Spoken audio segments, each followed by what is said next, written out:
Bonjour les amis, voilà je vais vous faire voir une astuce.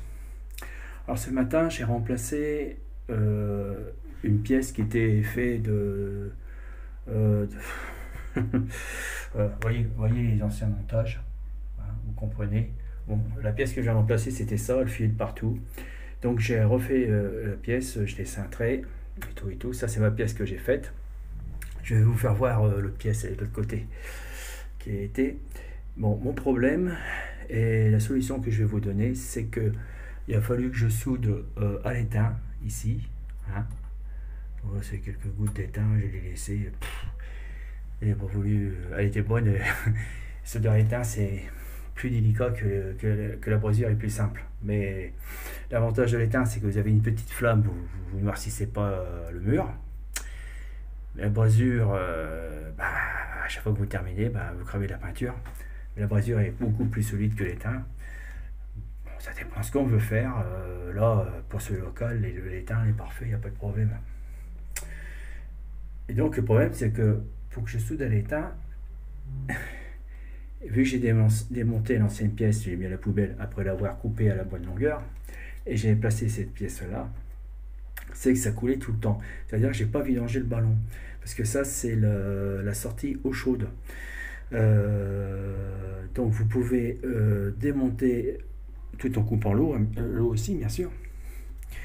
Vous pouvez démonter l'eau chaude sans vidanger le ballon parce que on appelle ça une canne si je vous rappelle, jusqu'en haut. De ce fait, ça se vide un peu et après ça s'arrête.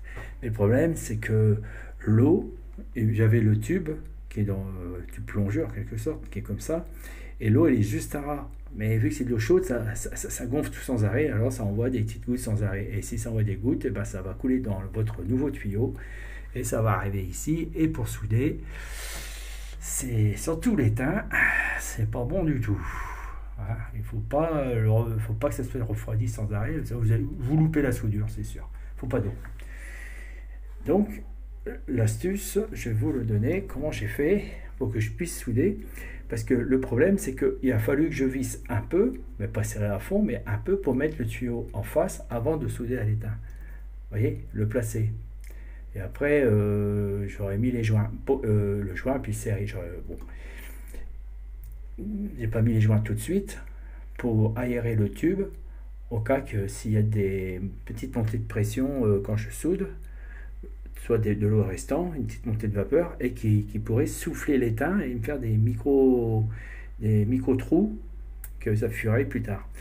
Donc c'est pour ça que j'ai pas mis de joint, mais par contre pour le mettre en face, pour bien l'aligner avant de souder, je l'ai placé puis j'ai vissé avec deux tours quoi. Voilà. Mais le problème c'est que ça coulait dans le tuyau. Alors donc voilà l'astuce. L'astuce, voilà, c'est de la bande de masquage adhésif de peintre. J'ai mis dessus, vu que ça c'est un collet battu, je vous ferai voir tout à l'heure, et avec un cutter, je l'ai découpé. Je l'ai découpé d'avance pour gagner du temps. Voilà. Et ça c'est collé sur la portée là, sur le support du joint du collet battu. Voilà. Alors ça c'est l'ancienne pièce qu'il y avait avant. Alors ça fuyait ici, ça fuyait là, là il y avait du verre, c'était bizarre, on a l'impression qu'il était percé le tuyau. Alors j'ai pas voulu m'embêter à ressouder parce que il y a déjà un plombier qui est passé pour une fuite, puis quand il est reparti ça a refuyé. Étant donné, je connais l'état des appartements ici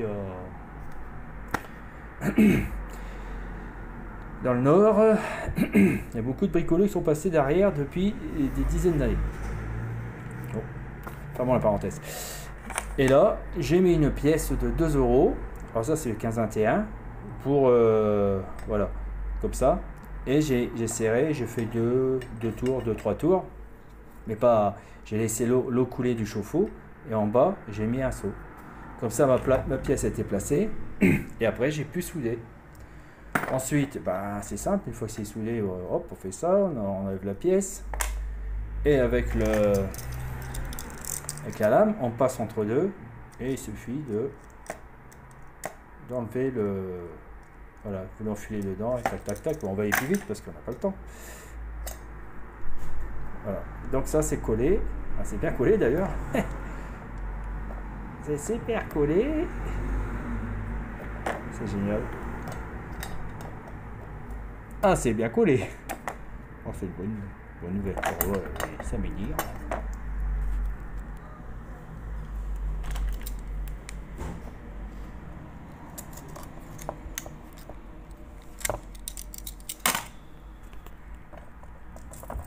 Voilà. Ah, c'est bien collé, hein. Donc vous voyez que voilà. C'était collé sur la portée. Voilà. Après, une deuxième astuce que je vais vous donner, c'est que quand vous n'avez pas de bouchon, toujours grâce à la pièce de 2 euros de centimes, quand c'est du 15-21, ça peut faire office de bouchon. Faites ça, vous mettez ça, vous serrez, et ça marche. C'est trop drôle. Donc ça fait un... Vous avez fabriqué un bouchon à 2 centimes, quelque sorte. Quand on n'a pas de bouchon sur la main. Par contre, j'ai pas essayé avec un bouchon 12-17 avec une pièce de 1 centime. 20-27, là je crois pas que ça... oui, 20-27, je crois que ça... Là je sais pas si on trouverait autre chose. Bon voilà. C'est cadeau, amis plombiers amateurs, amis plombiers... Voilà, ce sont des ficelles du métier que je vous passe, que je vous donne. Car vu mon âge, je n'exercerai plus. À la prochaine les amis, mettez-moi un pouce et abonnez-vous. Allez, à bientôt.